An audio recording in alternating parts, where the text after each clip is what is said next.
guys just slow it down and make it funky.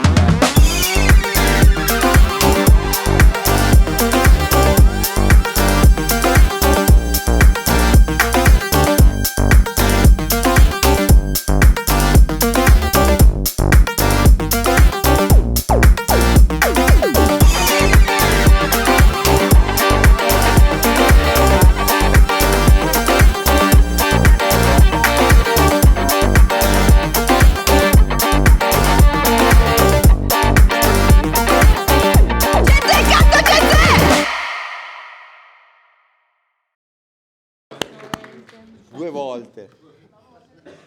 Cominciamo, facciamo sincro audio video. 3, 2, 1. Non serve a niente in realtà perché è già sincronizzato, solo per vedere se siete reattivi e reattive.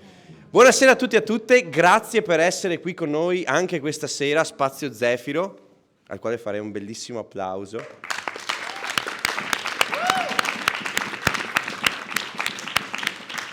Da quanti siamo stasera io lo butterei giù, quindi facciamolo ancora un po' più... non so.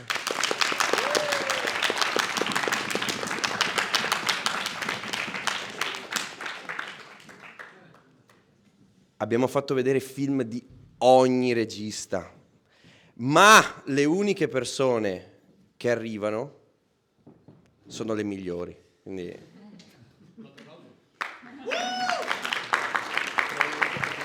Noi facciamo sempre l'appello, tipo David Lynch, per favore, vieni da Genze, Polanski, per favore, palesati. Oh, nessuno. Però loro sì, è incredibile. E non li abbiamo pagati. Quindi è ancora meglio. Allora, che dire, abbiamo visto 6 opere, una più bella dell'altra, dei corti girati in maniera magistrale, cavolo. Cioè, una qualità assurda che non vi beccate a casa, ve la beccate qui oltretutto. E noi diamo adesso la parola ai fautori e alle fautrici delle opere che abbiamo insomma ammirato e se volete, avete briglia sciolta, fate le domande che volete. Siamo qui apposta e sono qui apposta, quindi let's go. Adesso 3, 2, 1. No, strappo. Allora, io per il corto numero 1, perché andrò a nomi che i papaveri sono alti, alti, alti, ho 2 domande. La prima è: quanto è importante per te la musica, in generale, nella tua vita? E dimmi tu se vuoi intanto rispondere a questa e poi... Abbastanza importante. Non so se ti riferisci anche magari alla scena del teatro, che è stata molto dibattuta in post-produzione perché io mi sono combattuta col montatore e quello che mi ha fatto le musiche, che è Artium, bravissimo. E loro mi dicevano: no, non mettere la musica perché secondo me funziona lo stesso, e io a tutti i costi volevo la musica perché secondo me, soprattutto per questo corto, è come se riempisse uno spazio che non vedi, che però percepisci, quindi per me è straimportante questo. Ok, grazie. Sì, perché appunto, se posso Vai. dire, okay.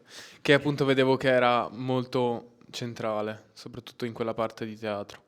Poi la seconda cosa, che è un po' più interna così, per te cosa vuol dire che i papaveri sono alti, alti, alti? In 4 parole però.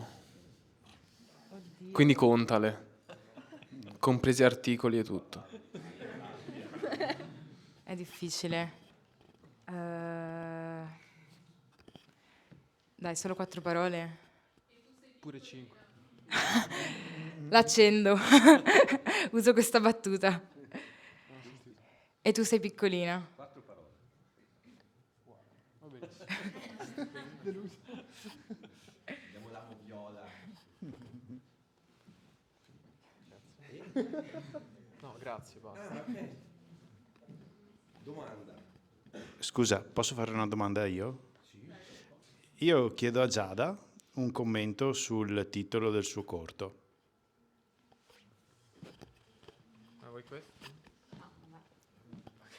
È sempre un dramma. C'è gente che è morta per molto meno. Allora, per spiegarla, parto un attimo dal mio pensiero e vi spiego anche un attimo magari il significato del corto. Allora, dovrebbe essere la storia di una persona nella fase up del bipolarismo, ok? Ed era un po' una ricerca sul da dove nasce questa energia che ti attraversa nel momento in cui tu sei appunto in questa fase up. E io mi sono immaginata che parte tutto dalla pancia, quindi inizia appunto, si entra nella pancia, si entra nelle viscere e poi c'è questo fuoco che accende tutto. E appunto sempre nella mia immaginazione questo fuoco sale verso l'alto e può percorrere dei canali diversi, ok? Quindi io ho cercato di rappresentare insomma la prima uscita che è quella legata al movimento, quindi dove va l'energia appunto va nel movimento, quindi il cavallo che scalpita, il movimento più animale. Una di queste energie era, doveva esserci il mare inizialmente, quindi delle onde, perciò qualcosa di tumultuoso alla fine è rimasto sempre nel fuoco. La terza è quella legata alla connessione con gli altri esseri umani, quindi quella che magari associo un po' alle danze tribali, quindi unirsi nel ballare, eccetera. Però a volte questo fuoco prende un canale, diciamo, una via non classica, un'altra via, e sfocia in questa follia, tra virgolette, e quindi la quarta uscita, la storia di questa follia, diciamo. Questo. Gourmet.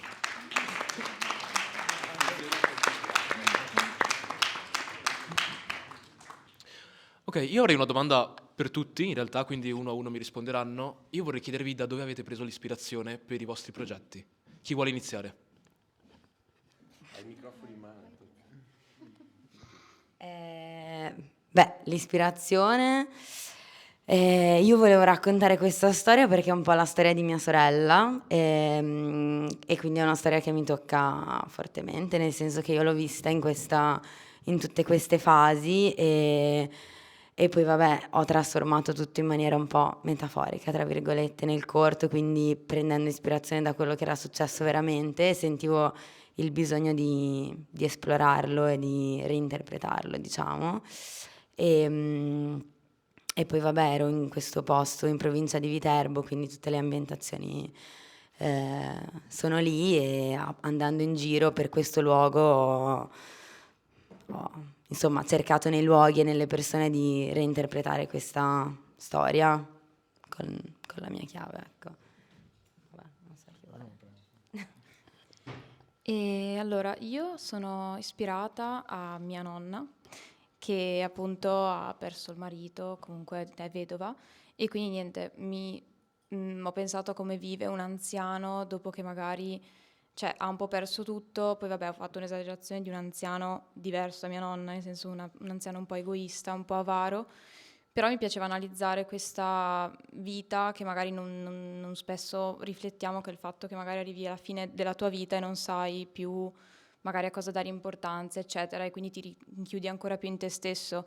E ho passato il tempo con mia nonna, ho un po' analizzato, cioè stavo più spesso con lei cercando di capire il suo punto di vista, proprio appunto per... Cioè, anche lì mi sentivo tipo, cavolo, io ti capisco, cioè ho 20 anni, ma in realtà capisco perché vuoi stare da sola, cioè nel senso io a 20 anni magari ho voglia di stare da sola e capivo il perché lei voleva stare da sola, cioè ognuno ha i suoi momenti.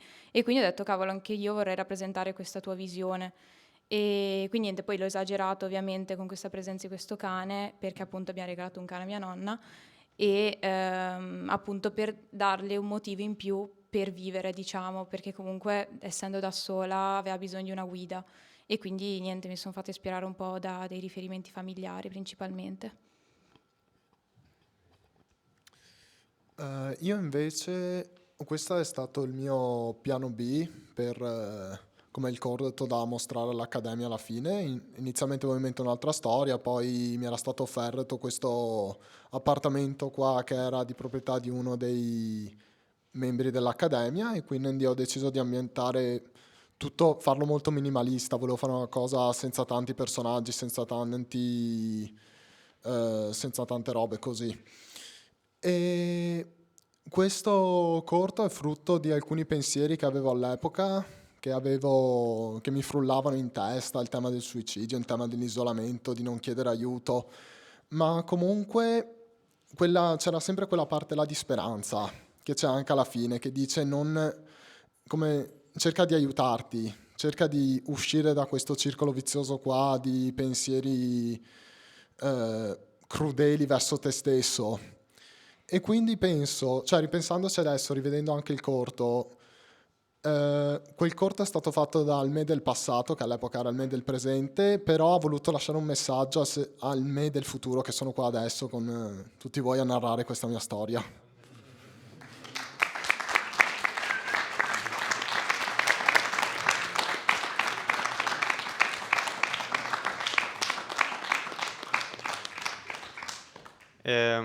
Per me diciamo che sono molto importanti i titoli, cioè non so, nella mia vita in generale, e quindi non so, quando scelgo un titolo per una cosa è quello e rimane quello e quindi cioè l'ispirazione è nata dal titolo, sinceramente, che è appunto di questo corto e un po' non so, cioè i film che vedevo in quel periodo e non so, le cose che scrivevo in quel periodo e come pensavo le cose in quel periodo. Però di base il mio faro è stato appunto, erano queste due parole e l'immagine forte che avevo in testa che c'è alla fine di Marco che fuma una sigaretta fuori sul balcone con tutto blu. Quindi questo, no? E poi lavorando il resto è un po' venuto da sé, però diciamo che appunto sì, queste due cose forti avevo in testa e mi sono fatto un po' guidare da quelle. Io ho visto uno spettacolo di stand-up comedian di stand-up comedy di Ricky Gervais, non so se si pronuncia francese o Gervais, lui. In cui aveva, cioè, lo spettacolo era tutt'altro, poi aveva un minuto in cui spiegava che c'erano queste feste in America dove tutti si vestivano da personaggi che erano nella vita precedente e tutti sceglievano sempre personaggi famosi, non c'era mai nessuno che era tipo uno schiavo e poi faceva: e se poi ci sono due Napoleoni, cioè almeno uno dei due sta mentendo, e questa cosa mi ha fatto molto ridere e ho detto vabbè, proviamo a metterci qualcosa davanti, qualcosa dietro, mettendoci un po' più di tematiche, approfondendo un po' i personaggi.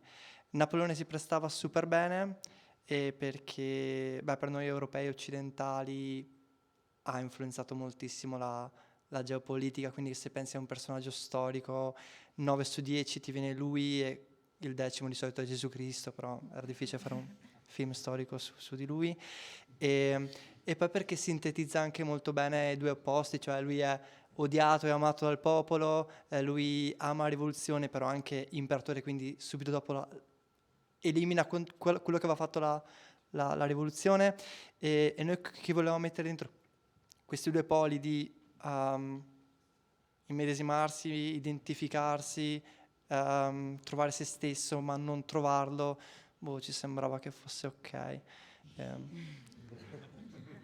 Poi volevamo un cavallo bianco e Napoleone, ecco questo.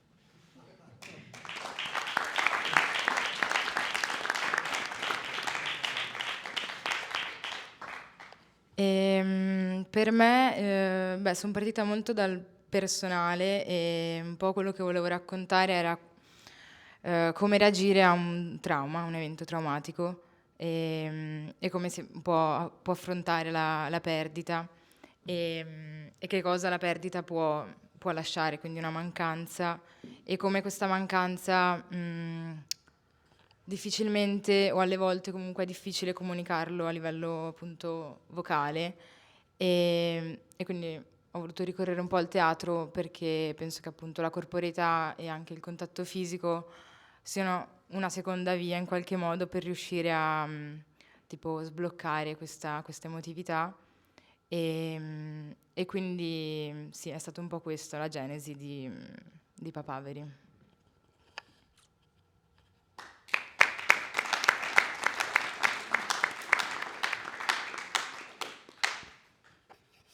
Domande.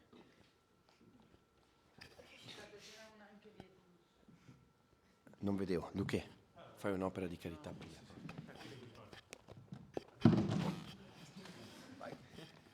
Io volevo chiedere semplicemente se è vero che nelle scuole di recitazione ci si prende a sberle. È vero, davvero? Perché? Ma è una tecnica. Cioè, ma ci si fa male? No, è fatto apposta, lo devi fare appunto sul punto giusto con solo le dita, ma ancora in palmo. Non fa male, è proprio uno schiaffo scenico. Capito, grazie. Se lo sai non fa male. Ok.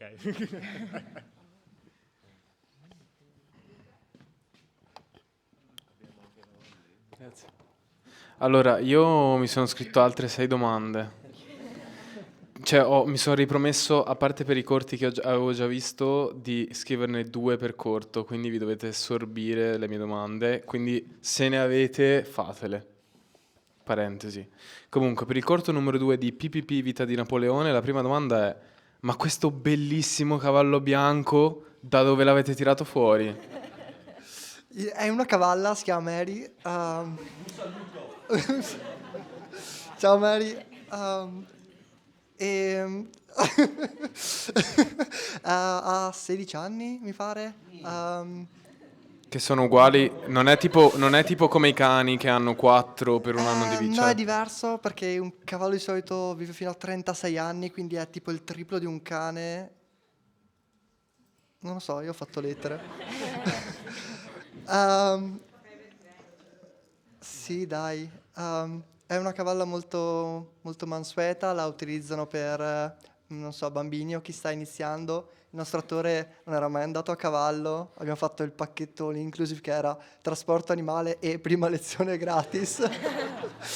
E ce l'hanno portato e ci è andato anche la lezione gratis, francese. E come? Niente, abbiamo fatto tutte le prove di lui che va in giro col cavallo e anche portarlo in una stanza è stato un po' strano. Abbiamo dovuto mettere un tappeto perché sennò scivolava e il tappeto che avevamo era rosso, quindi c'era questa cosa molto Twin Peaks di un cavallo su un tappeto rosso in una stanza e poi ha fatto la cacca e... lo so, questo Mary, sì. Posso chiederti? Sì. In quanto tempo avete dovuto girare? Cioè, avendo a disposizione il cavallo con questa formula, quanto ci avete messo a... Allora, abbiamo messo... Le riprese sono durate 3 giorni, ma non in ritmi umani, ma immagino che tutti qui sappiamo quali sono i ritmi del cinema indipendente. Abbiamo convogliato tutte le riprese del cavallo in una mezza giornata, quindi c'era metà pomeriggio in casa sua, perché era il maneggio e l'ultima parte era la sera nella villa, insomma, fino a mezzanotte, fatto freddo. Sì, sì, in verità non l'abbiamo fatto noi, però ci hanno mandato via perché ci hanno messo un po' troppo, quindi non lo facciamo noi. Però il tappeto gli abbiamo lasciato, quindi comunque ci ha fatto addobbi Natale, hanno detto. Fatto. Okay. Grazie. La seconda domanda è: come è stato immagino, essendo tu il regista, essendo tu chi fa il casting, la mia domanda è: come è stato scelto l'attore protagonista di Napoleone? Cioè, in base a quali criteri? Ok, io e Francesco abbiamo fatto un anno di pallanuoto insieme quando avevamo 12 anni. Basta, basta,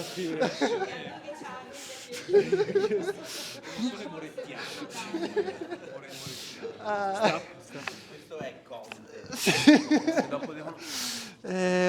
E poi niente, lui è andato a studiare prima a Roma, poi a Londra, è tornato e mi ha detto ciao, se vuoi facciamo qualcosa insieme. Ho detto facciamo dei provini. È stato quello che mi ha restituito più umanità, credo, rispetto a tutti gli altri che abbiamo sentito.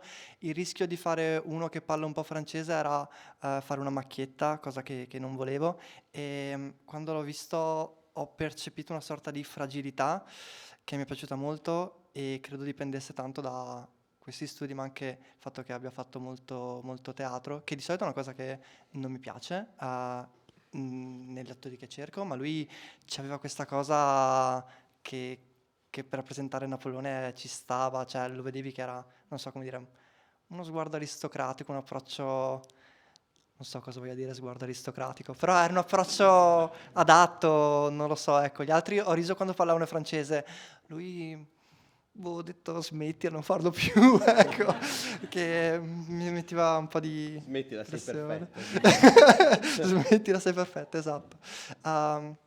Quindi così, pallanuoto insieme. Sì. Prego.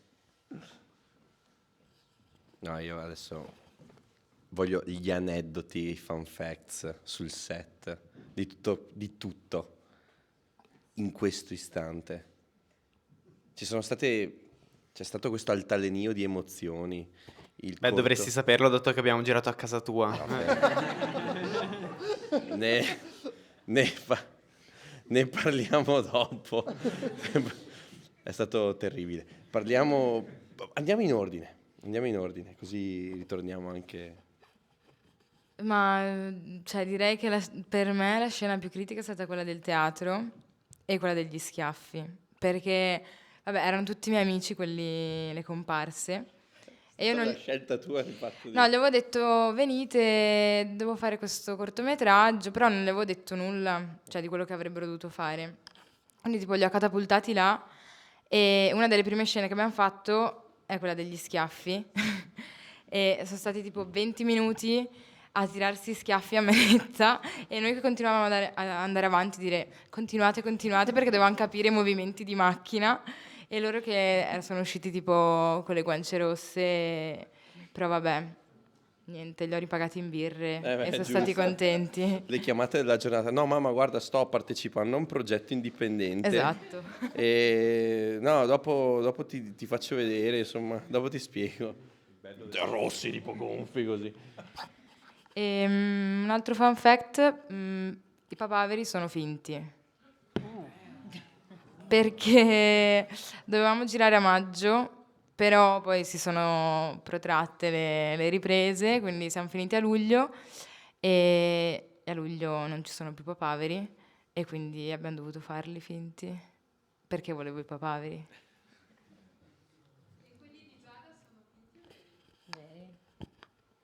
Ma come? Ma sta invertendo la situazione. Io non so se ci devo pensare, passo parola. Ok. Io devo fare un video per l'Unione Europea, scusate. Fate un saluto al secondo giro di camera. Vai. Ciao Unione Europea. Grazie per questa serata. Che super. Grazie. Tagliamo. Di aneddoti soprattutto legati alle difficoltà ce ne sono E non uno sul fardo. tantissimi. Insomma, vabbè, abbiamo girato le scene in casa, sono a casa sua. Tranne il bagno. Non No, mi le ricordo scene di della aver- in cena, Alaska, tipo. della cena sono a casa sua, quindi cioè, tutto quello che vi potete immaginare che possa succedere con un padrone di casa come lui, ecco, non direi, cioè, insomma, non so se devo aggiungere altro, Era oltre agosto, che faceva un caldo lui boia. era il capo del luogo dove tutti noi eravamo, cioè quella persona lì aveva il potere su di C'era noi. Luca Antonello che aveva Che ha esercitato 15 strumenti per No, no. metro quadrato Ed è un miracolo che non siano apparsi nelle inquadrature, secondo me. Non so dove li ha messi Sì. poi. Però, scusa, dico solo un'altra cosa, poi basta. Però ce ne sono veramente tanti, ma classiche cose Posso indie. l'aneddoto sul fardo? Qual è l'aneddoto sul fardo? Fardo, lui, Riccardo l'uomo, Fardin. il fonico, Il fonico. della Situa, che mi fa, no, strap, il condizionatore si sente troppo. Ah, Fardo, ma è agosto. E tipo le persone stavano sudando, le persone stavano male e lui fa, ma si sente troppo il condizionatore.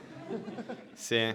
Clic, spento, dolore. Cioè è stato tremendo. Sì, era fine agosto proprio. Io vi ho odiati, non me l'avevate detto quando dovevamo fare tutta sta cosa. Che... No, però diciamo forse secondo me l'immagine più divertente di tutte può essere quella di appunto agosto inoltrato.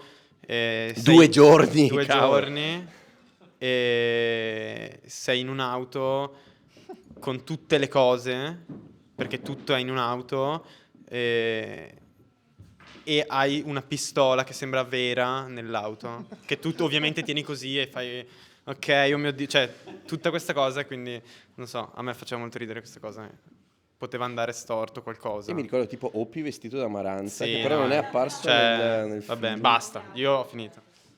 Se vuoi. No, aggiungo solo una cosa sul corto di Seba. C'era talmente tanto caos in quei giorni, ma veramente tanto. Strap che non ci sopportava più, rivoleva la sua casa, rivoleva tutto e troppa gente, cioè tanta gente, tanto casino. Gente sul divano che non ho mai Seba visto che in stava vita dietro mia. a Luca, stava dietro a Fardo, cose così. E noi invece attori ce la chillavamo tantissimo. 7 Cioè, bottiglie a di noi vino non fregava aperte, letteralmente niente. Niente. Stavamo proprio cazzeggiando.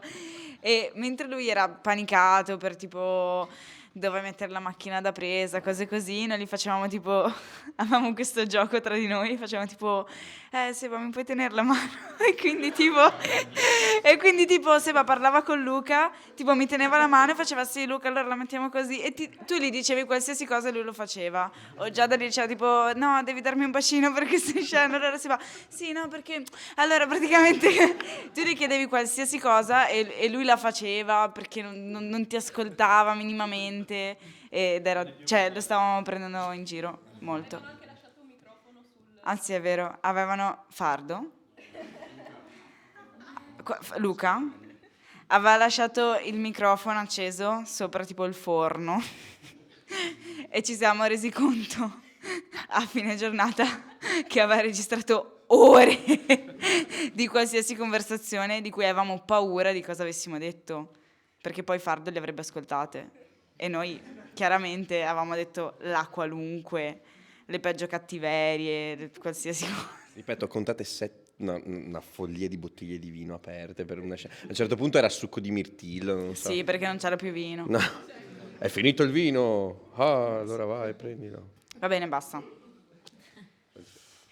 Allora, anch'io ho un sacco di aneddoti, ma ne dirò meno. Allora, quello che mi è piaciuto di più è che praticamente il corto dovrebbe essere un po' un viaggio redentivo di Clara, che passa da essere depressa a essere in pace con se stessa. Il cielo volle che quando arriviamo lì era nuvoloso, quando c'è la parte in cui lei piange si mette a piovere, quando lei alla conversazione là seduti si rischiara un po', quando sono al bagno c'è il sole. E il tempo, non so perché, è stato a mio favore tutto il tempo. Scusate il gioco di parole. E poi avevo... Ah sì, poi praticamente c'era la scena che doveva mostrare il corpo di Clara nella doccia.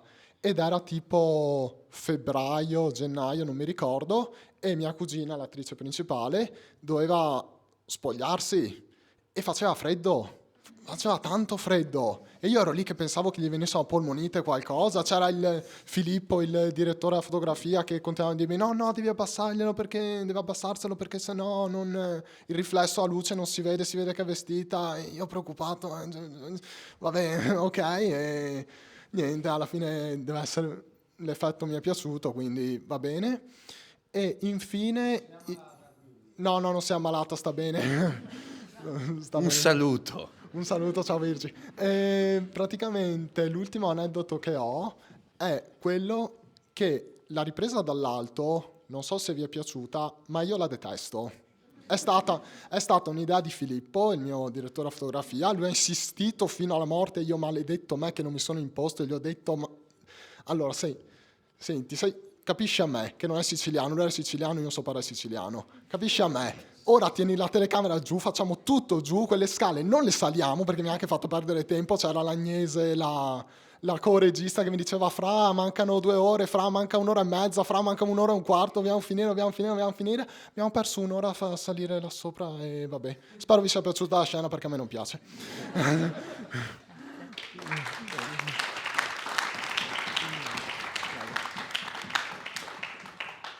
Vabbè, io non ho tutti questi aneddoti divertenti, però niente, la scena in cui i signori devono picchiare il ragazzo, ovviamente non volevo che lo picchiassero per davvero, quindi ogni volta che prendeva delle botte, perché poi il suono è vero, contro la porta, gli dicevo no, fermi, quando lo buttano giù per le scale, no, basta. Quando abbiamo finito la scena il ragazzo mi fa, ma perché non mi hai fatto picchiare veramente, che così almeno veniva bene. Ho detto vabbè, ok, se me lo dicevi prima la facevamo fatta bene e niente, no, è stato molto divertente tutta quella scena con i signori che dovevano fare insomma i cocainomani, e quando li ho assoldati, diciamo, sono andata al bar e così per le facce gli ho chiesto ma non è che voi vorreste fare questa parte, e loro mi hanno detto sì ma sono noi tirati lo su dalla facciamo strada. veramente. Non sto scherzando. Sei andata al bar, hai tirato su questi qua che non sono attori. No, erano tutti reali, tutti nella loro parte. Hai Sì. beccato dei cocainomani. Cioè, allora, non è che sapevo che ovviamente erano... no. Però, cioè, insomma, Aveva una c'era certa quel bar di expertise. paese, li vedevo sempre là. E ho detto, vabbè, hanno le facce giuste, no? Cioè, mi sembrava che avessero le facce giuste. Allora, non bevevano birra. No. Non bevevano birra, infatti io alla fine gli ho detto, vabbè, grazie mille, vi offro una birra, così sono andata a prendergli le birre, loro non bevevano birre, solo sigarette, e quindi non gli ho offerto niente.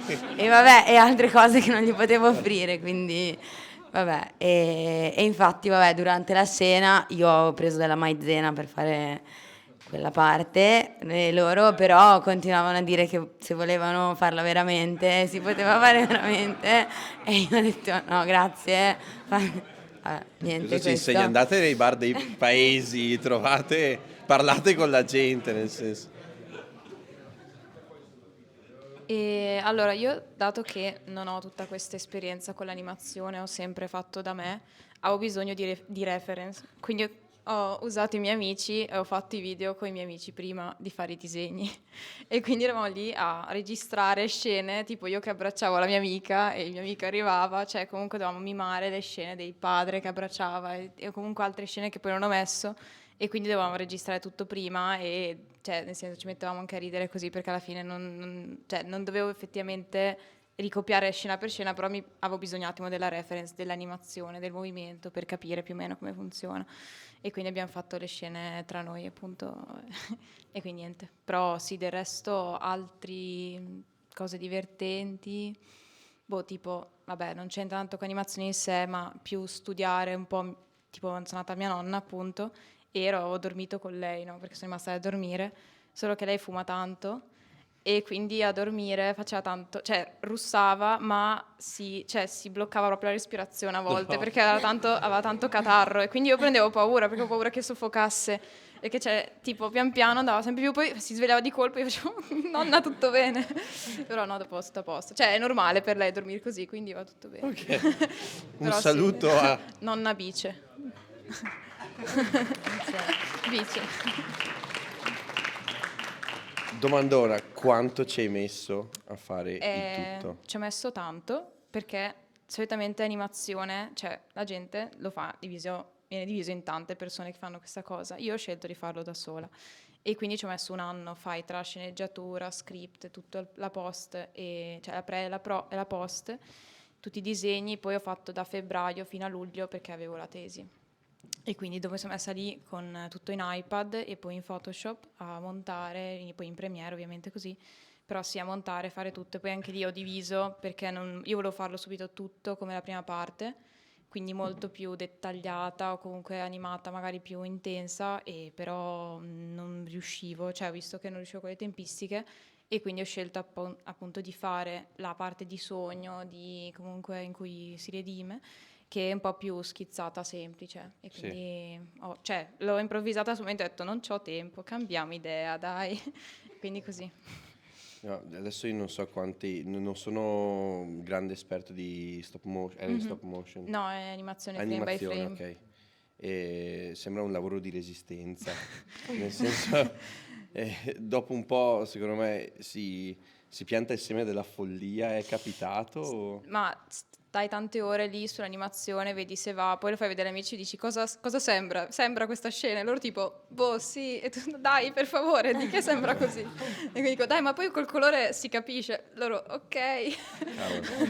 Quindi vabbè, ho un po' usufruito delle persone esterne, perché anch'io appunto dopo un po' dico ma sì dai si capisce, poi invece devi chiedere sempre un riferimento esterno, se no dici no, è tutta nella tua testa e non ci sta. E il sound design invece? Sound design ho usato per le voci, anche l'abbaiare così, intelligenza artificiale, perché non avevo un cane che facesse suono preciso. Infatti il cane fa sempre lo stesso suono, è sempre quello, il bau. E invece anche i grugniti del tipo l'ho usato con intelligenza artificiale, quindi ho dato tipo dicendo cosa con tonalità eccetera, e i suoni poi io sempre con intelligenza artificiale o free sound, comunque sono tutti sì. Cavolo, attori non pagati. Sì, no, perché non avevo tempo, cioè non sapevo chi chiamare, poi anche lì non mi Il casting piaceva. col cane non funzionava. Non è stato come con Mary, che c'è stata l'amore a prima vista, forse. No, che poi ho chiesto a una mia amica che aveva un cane di registrare il suo cane, solo che il suo cane abbaia solo se c'è il postino. E quindi lei fa guarda, amore, cioè non c'è il postino in sti giorni, non sta abbaiando. Cavolo. Mi faccio spedire dei pacchi apposta per... E quindi niente, quindi ho usato, sì. Aiuto. Ho fatto un po' più a modo mio e l'ho gestita io. Raga.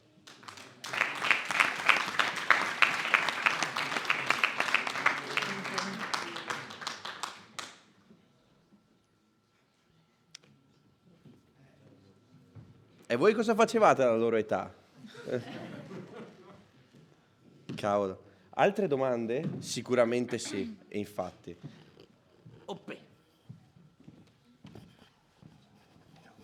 Chi ha fatto la domanda? Gentilissimi, grazie. Intanto grazie ragazzi di aver portato i vostri corti, è sempre molto interessante e infatti c'è un sacco di gente anche che sono stracuriosa di vedere cose così particolari e belli tutti, insomma, tutti diversi, tutti particolari a modo loro. Ma io avevo una domanda per Seba. Non guardarmi così. No, sembra che ti faccia un dispiacere. Cosa? Comunque, perché ero molto curiosa di vedere questo cortometraggio, perché avevo avuto modo di vedere una piccola parte delle vostre prove. C'è un momento all'interno del corto che è molto linciano, tipo di quando c'è l'attore e te in mezzo all'anfiteatro, così, e tu dici una cosa sui coyote. E che cos'è? Questa è una bellissima domanda. No, grazie. Sì, diciamo che quello è, per me è uno dei momenti più importanti che c'è nel corto. Quello che dice quel personaggio non vuol dire niente. In realtà è una battuta che ho preso da un film che mi ha ispirato molto, che si chiama Under the Silver Lake, e è una battuta di quel film. Mi aveva molto colpito, tanto che volevo inserirla prima del corto, però poi no, e allora l'ho messa lì. Però di fatto, secondo me quel personaggio che c'è lì, che appunto interpreto io, e il personaggio del ragazzo che è nella vasca, sono un po' dei corrispettivi per me e sono, diciamo, i due momenti dove il protagonista è cioè in una dimensione più introspettiva e quindi non è portato via insomma, dagli eventi e dalla narrazione che ho provato a tenere molto forte a livello di ritmo, e quindi sono dei momenti più che ha per lui, no? E appunto che cerca di capire qualcosa e mi interessava molto la figura appunto del maestro, oppure di un riferimento, no? Che si prova a cercare e un po' si cerca in tutto quello che troviamo davanti, se vuoi cercarlo, no? Lo cerchi dappertutto e appunto per me sono un po' gli opposti, no? Cioè il tipo nella vasca gli dice tutto, cioè gli dice come cambiare la tua vita veramente in un attimo, e invece l'altro personaggio, forse devo dirlo prima perché succede prima, però insomma non ha importanza, quel personaggio lì che è il vero maestro, diciamo, no? Perché lui è in questo camerino strano e poi esce, nel teatro non c'è nessuno e l'unica persona che è lì adesso per forza mi dirà, no, tutta la verità. E poi quello che dice è banana, cioè non è niente. E gli dice appartiene tutto ai Coyote, che è l'unico, perché poi abbiamo lavorato molto in montaggio, è veramente l'unica traccia che se uno prova a seguire non porta da nessuna parte. Tutte le altre cose, bene o male, hanno insomma, uno sbocco da qualche parte. E quello, insomma, mi piaceva che il grande guru poi alla fine ti dica niente, no? Questo. Grazie.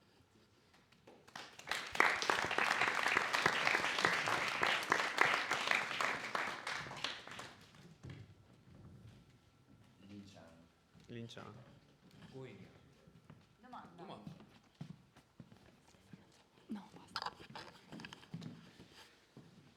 Allora, io ho una domanda sul titolo del primo. I papaveri sono alti, alti, alti, e la connessione, vabbè, chiaramente sui papaveri e il 25 aprile, che dopo c'è la scena e io non so, cioè, allora, tendenzialmente è una giornata di liberazione, si spera per tutti qua.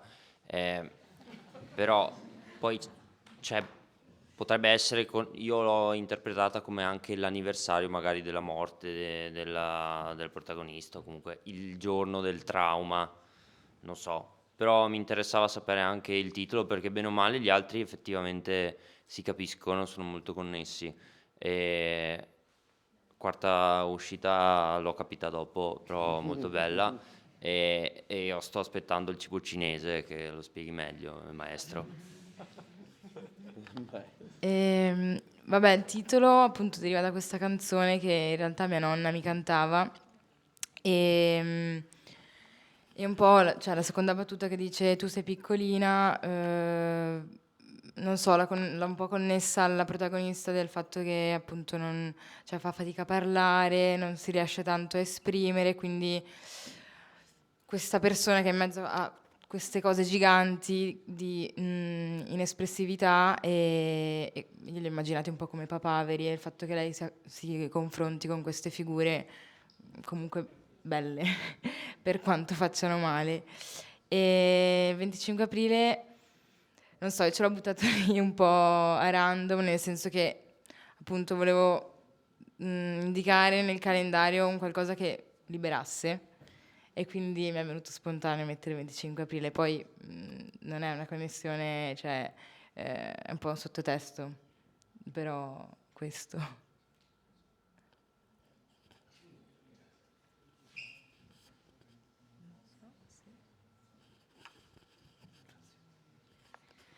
Ok, allora, dato che ci sono due cose che poi...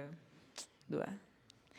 La prima è che dato che Cortocircuito comunque nasce per portare appunto corti indipendenti di artisti giovani ed emergenti, quindi per dare voce soprattutto a voi, perché crediamo in queste forze, in queste energie, Vi chiediamo quindi, speriamo di avermi dato innanzitutto una piattaforma per quel che possa essere Gen Z e Spazio Zefiro, ma vogliamo quindi anche chiedervi se avete dei progetti futuri, in modo tale da seguirvi e farvi seguire per un puro interesse.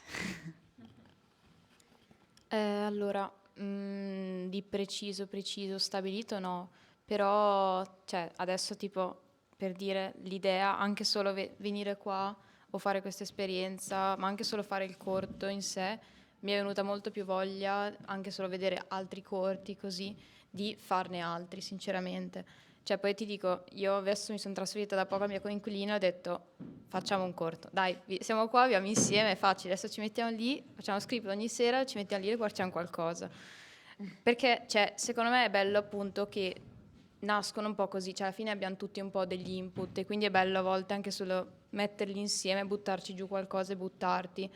E quindi anche vedere esperienze diverse, prospettive diverse in altre persone che riescono a fare dei corti mi carica e quindi dico dai, cioè qualcosa si butterà. Poi adesso cioè, mi piace come idea, però adesso devo ancora fare, però in futuro sì, qualcosa vorrei fare. Adesso sto lavorando su un'altra cosa, però cioè, sto lavorando in un altro ambito, però mi piace comunque e mi ha ispirato parecchio anche questa giornata.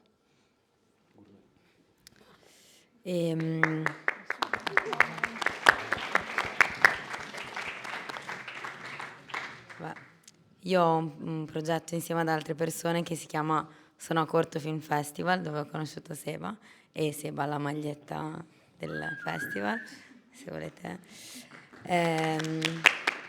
Niente, è un festival di cortometraggi indipendenti, molto indipendenti e molto itinerante. L'idea è che sia itinerante, per ora siamo alla 4ª edizione e vogliamo andare avanti e tra poco a Padova partiremo con dei laboratori e workshop. L'idea è quella di cercare dei docenti che tengano questi laboratori e poi insieme al resto del gruppo creare qualcosa tutti insieme da proiettare alla prossima edizione. Quindi per ora questo, poi vediamo cosa succederà. Va bene, grazie. Volentieri.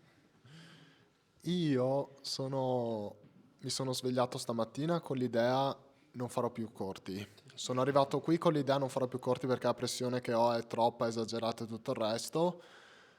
Non pubblicherò niente, non farò più niente, non farò più nulla, non scrivo più nulla perché la pressione per me è troppo. Ma se la vostra risposta, anche solo uno di voi mi dice no, continua, potrei cambiare idea e voglio fregare tutte.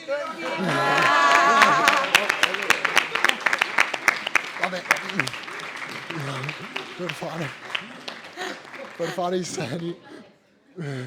Tocca, sei fregato. Sì, mi sa. Ormai. Sì, perché parlando soprattutto vedevo gli altri corti, poi ho pensato, cavolo, adesso ho un budget, adesso roba, cioè viviamo anche in un'epoca in cui la tecnologia ti permette di fare anche con pochi mezzi grandi opere. Quindi, cioè, noi 6, perché dobbiamo fermarci qua? Perché dobbiamo imporci dei limiti? Cioè, che senso? Non è vero il senso perché dobbiamo è giusto anche avere paura, ma il bello è poi superarla e guardarci indietro e dire non lo so, mi sto perdendo, accidenti. Il discorso di Irene era più giusto del mio.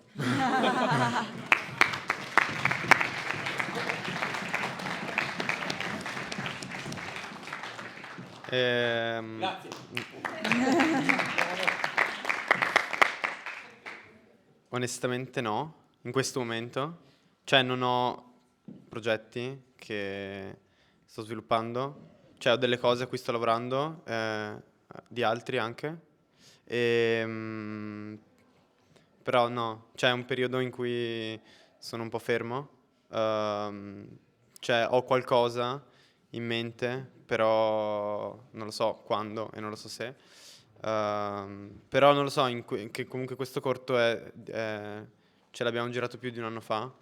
E poi insomma ho fatto molte cose e ho imparato anche molte cose e quindi se succederà di nuovo sicuramente ci sarà un una cura migliore sotto ogni aspetto, però diciamo non lo so, devo ancora capire qual è la mia voce, forse, e quindi non lo so. Oddio, è triste questa cosa, però è la verità. No, dai, non è triste, ci sta un sacco.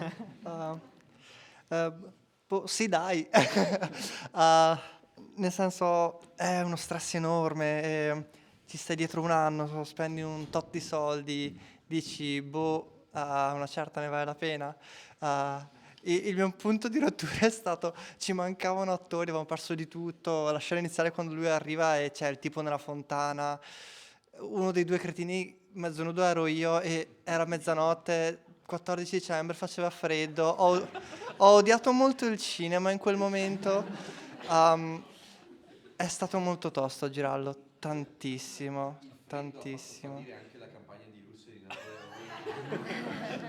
Questo era un running joke sul set, in effetti, è vero.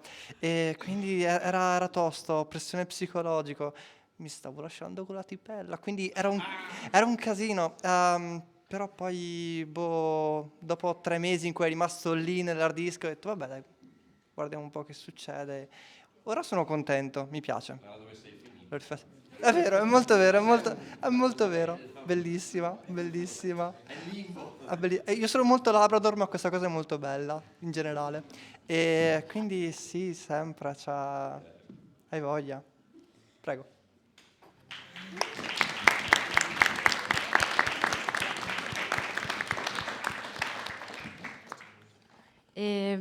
Beh sì, cioè, spero, nel senso che io adesso appunto sto scrivendo un'altra sceneggiatura per un corto, non so se verrà mai prodotto, cioè spero di non dover vendere la mia Vespa un'altra volta, anche perché non ce l'ho più per produrmelo. E poi appunto anche un festival di editoria indipendente e corti indipendenti a Venezia, quindi sto un po' curando quello, ci sarà la seconda edizione a maggio. E si chiama Nusca Festival.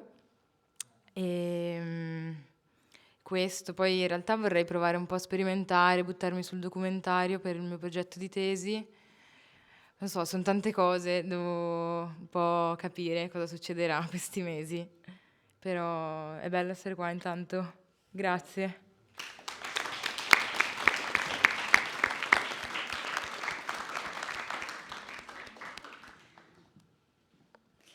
Ok, piccolo momentino che ad Alice piace molto, che ora sta per entrare, che è un pensierino per voi.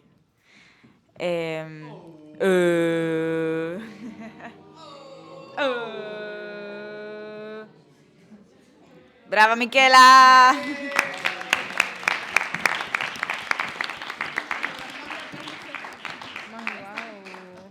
Ma grazie. Non sono papaveri. Gialla, bianca. Meta incredibile. I fiori di Sanremo. Rosa. Azzurra. Dimmi. Ma che bello.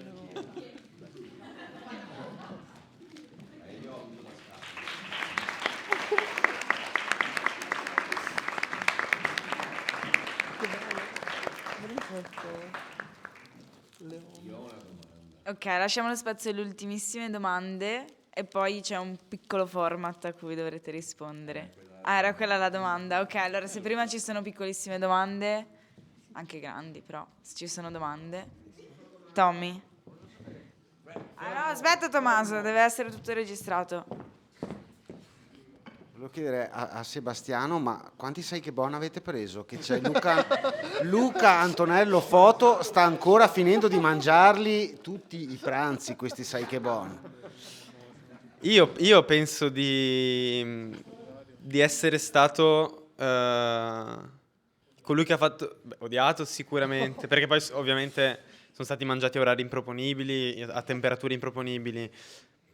Però spero che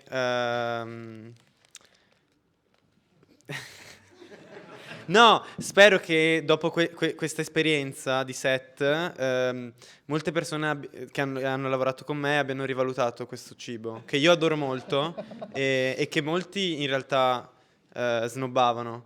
Però penso che molte persone abbiano cambiato idea, perché ne abbiamo mangiati tanti e sì, penso di sì. Non li mangiamo più. Io li mangio ancora. Aspetta, c'era l'ultima domanda.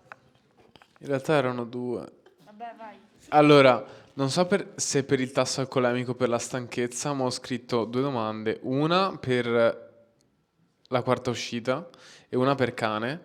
Quella per quarta uscita è, non so perché, ma musica classica sì o musica classica no?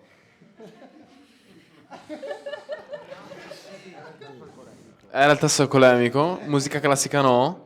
No. Perfetto. Invece per Cane era... non so perché, giuro che sulle mie note ho scritto questa cosa.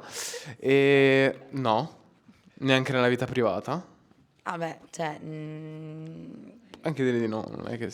a volte, quando sono un po' triste, sì, ok, pianoforte, tipo, però non troppo. Ok, va bene. E invece per Cane avevo la domanda un po' più... Questa ha un senso, non so perché.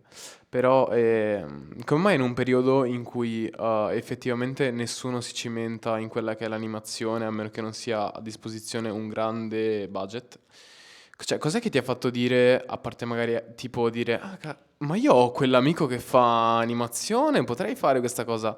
Cos'è che ti ha fatto dire... ho una storia figa, ho una storia che mi piace, ho una storia che posso realizzare. Cos'è che è stato quel fattore in più che ti ha fatto dire lo faccio animato e non recitato, nonostante, come hai spoilerato tu, dovevate effettivamente mimare le situazioni? Ma non so, non mi piaceva l'idea di farlo recitato perché non avevo neanche gli attori. E poi mi sentivo più di controllare l'azione, di controllare le emozioni, così, perché comunque anche le luci, come animi una cosa, come la disegni, cioè proprio il cimentarmi, cioè a me poi mi piaceva proprio l'idea di creare i personaggi, creare una caratteristica, dargli forma, cioè ho sempre voluto fare questa ricerca da zero, quindi proprio da script e tutto, poi ci ho messo tanto appunto, però era proprio quello l'intento, di creare una cosa mia e controllata da me 360. Perché anche lì attori, camere, cioè non mi ritengo brava, così tanto brava, e quindi ho detto non voglio fare una cosa che risulti un po' abbozzata o rough, preferisco una cosa più che posso controllare, anche, sì, cioè era più quello, fatto da me completamente da zero, cioè sì, penso sia questo.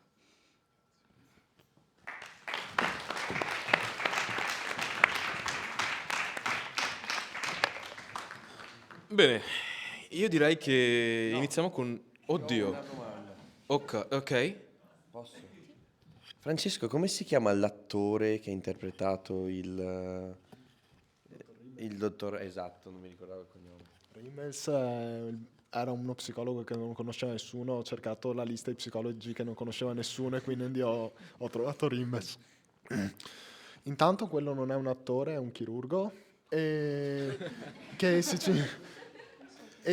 infatti la scena in cui lui chiama l'ambulanza, gli ho detto improvvisa, perché di sicuro te sai che cosa dire in casi come questo. Quindi lui praticamente, esclusa mia cugina che faceva attrice teatrale, tutti gli altri, la signora e il signore cui mi sono dimenticato il nome, sto sviando questa domanda per non dirti come si chiama, tanto nei titoli di coda, praticamente erano tutti doppiatori dell'Accademia.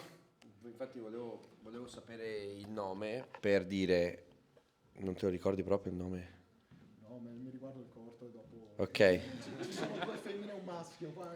Chirurgo, hai una voce suadentissima, continua così. Juan, assistimi. Bene, io direi che siamo arrivati alla fine, no? Quindi il nostro format.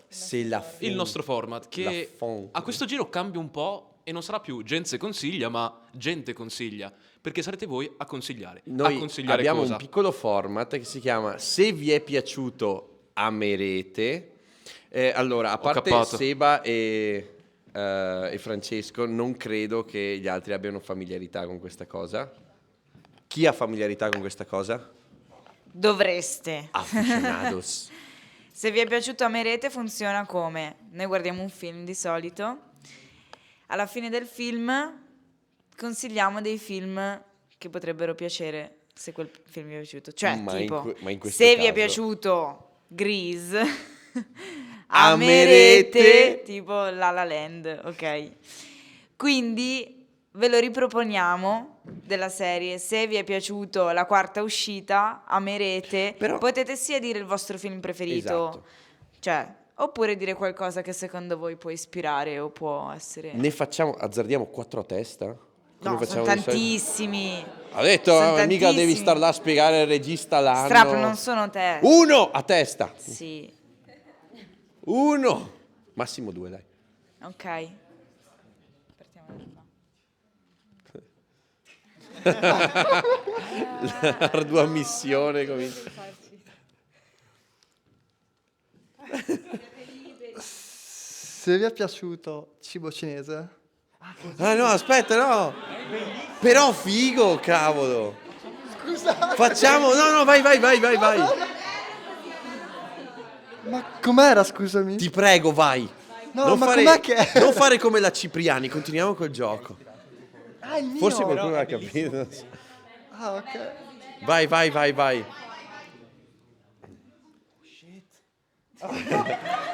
Se vi è piaciuto cibo cinese, vi consiglio... Amerete, solo uno? Amerete anche 2. Amerete, non so la pronuncia, Carnage di Roman Polanski, Carnage, non so francese o inglese. Ok. Fine. Devo anche dire perché? No. Ok, non dirò perché è un bel film. Semplice, fine.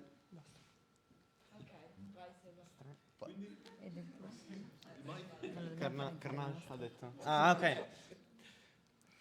È bellissimo. Cioè... Adesso devi scegliere un sì. diciamo. Oddio. C'è uno di voi che l'ha già pronto in mente? Io ce l'ho. Vai, ti prego. I papaveri sono alti, se vi piace. Se vi è piaciuto. I papaveri Scusate. sono alti Se- di Camilla Francini. Esatto. Amerete. Amerete e La vita di Adele. Ce l'ho. Se vi è piaciuto la quarta uscita, amerete. Se vi è piaciuta la quarta uscita di Giada Pullin, amerete Lazzaro Felice di Alice Rohrwacher.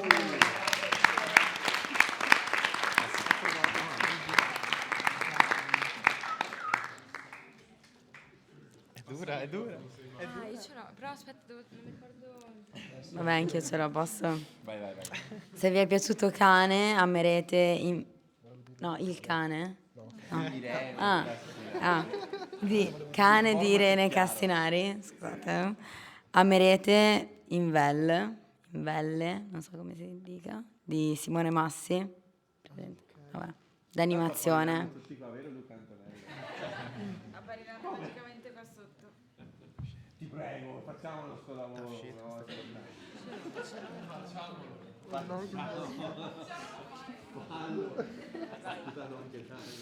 Sono proprio incazzato. Per tipo la ricerca di Nemo.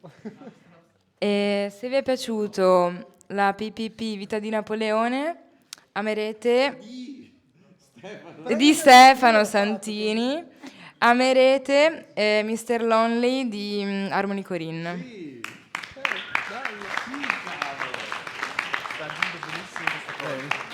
Allora, perfetto, a me è rimasto il mio. Se vi è piaciuto...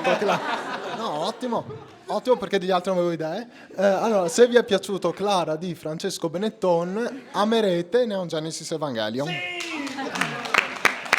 Francesco, chiudi. Come si chiude? Come si chiude? Il dibattito è finito, quelli erano gli autori, anche noi eravamo gli autori. Questo è Gen Z. andate... cioè-